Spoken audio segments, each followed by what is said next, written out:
नमस्कार साथियों, स्वागत है आपका YouTube channel PSC education hub में। और चुनावों को लेकर के एक बहुत बड़ी जानकारी आ रही है। और क्या चुनाव पर रोक लग गई है और जो आचार संहिता लागू हुई थी तो क्या उस पर भी रोक लग जाएगी, तो क्या होगा, तो सारी जानकारी देखते हैं। अभी तक चैनल को सब्सक्राइब नहीं किया तो चैनल को सब्सक्राइब कर लें, वीडियो को लाइक शेयर करना ना भूलें। जानकारी आ रही है नई दिल्ली से। मध्य प्रदेश पंचायत चुनाव को लेकर सबसे बड़ी खबर सामने आ रही है। दरअसल सुप्रीम कोर्ट ने आज पंचायत चुनाव को लेकर दायर की गई याचिका पर सुनवाई की और सुनवाई के बाद पंचायत चुनाव को स्टे कर दिया है। तो जो पंचायत चुनाव थे उनको स्टे कर दिया गया है। सुप्रीम कोर्ट ने आदेश दिया है कि ओबीसी सीटों को फिर से नोटिफाई किया जाए।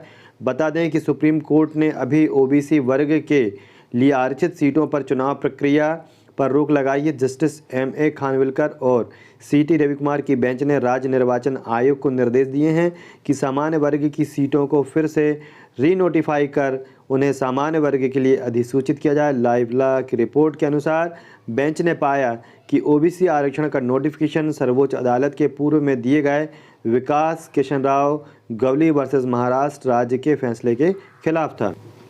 सुप्रीम कोर्ट ने कहा कि कानून का पालन नहीं होगा तो भविष्य में चुनाव रद्द भी किए जा सकते हैं। सुप्रीम कोर्ट अब 27 जनवरी को इस मामले पर अगली सुनवाई करेगा। सुप्रीम कोर्ट ने इस बात पर जोर दिया कि ऐसे ही ओबीसी कोटा के चलते महाराष्ट्र के स्थानीय चुनाव में भी स्टे कर दिया गया था।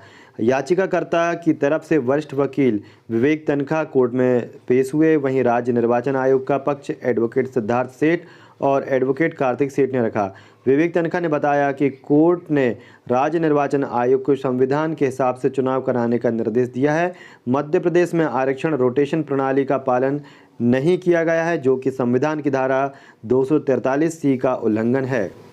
और कोर्ट ने कहा कि आग से मत खेलिए। सुप्रीम कोर्ट ने अपने आदेश में कहा कि कृपया आग से मत खेलिए, आपको स्थिति को समझना चाहिए। राजनीतिक मजबूरियों के आधार पर फैसले मत कीजिए।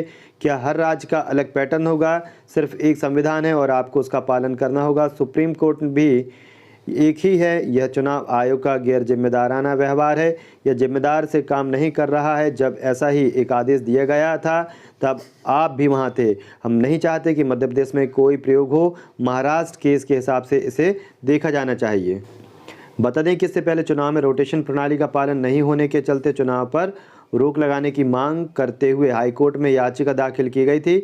हालांकि हाईकोर्ट ने याचिका पर तुरंत सुनवाई से इनकार करते हुए 3 जनवरी को सुनवाई करने की बात कही। इस पर याचिकाकर्ता ने सुप्रीम कोर्ट का रुख किया और सुप्रीम कोर्ट ने याचिका स्वीकार करते हुए शुक्रवार को सुनवाई तय की थी।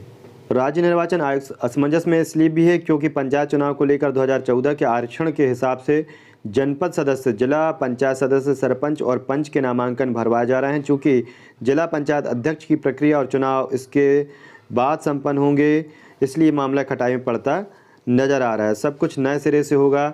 याचिकाकर्ता कांग्रेस पंचायत प्रकोष्ठ के अध्यक्ष डीपी धाकड़ की ओर से सुप्रीम कोर्ट में वरिष्ठ अधिवक्ता एवं राज्यसभा सांसद विवेक तनखा ने पक्ष रखा। दोपहर 2 बजे मामले की सुनवाई शुरू हुई। लगभग आधे घंटे चली सुनवाई में मुख्य न्यायाधीश राज्य सरकार और राज्य निर्वाचन आयोग को फटकार लगाते रहे।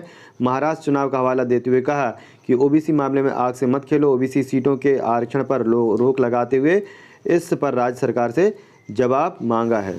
पंचायत चुनाव की वैधानिकता को दी है चुनौती। भोपाल के मनमोहर नायर और गाडरवाड़ा के संदीप पटेल सहित 5 अन्य याचिकाकर्ताओं ने 3 चरणों में होने वाले त्रिस्तरीय पंचायत चुनाव की वैधानिकता को चुनौती दी थी।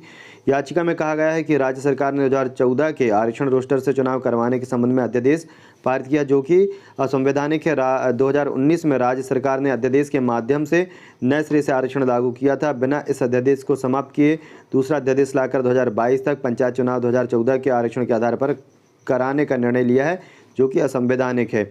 तो इस प्रकार जो पंचायत चुनाव था और सुप्रीम कोर्ट ने उस पर कहा है, स्टे दे दिया है और फ़िलहाल तो इस पर रोक लगा दी है। और अब देखते हैं कि जो आचार संहिता है और जहां तक वो भी निरस्त हो जाएगी, क्योंकि चुनाव आयोग जो है फिर से इसकी तैयारी करेगा। तो हो सकता है जब तक के सभी चीज़ों पर रोक लग जाए।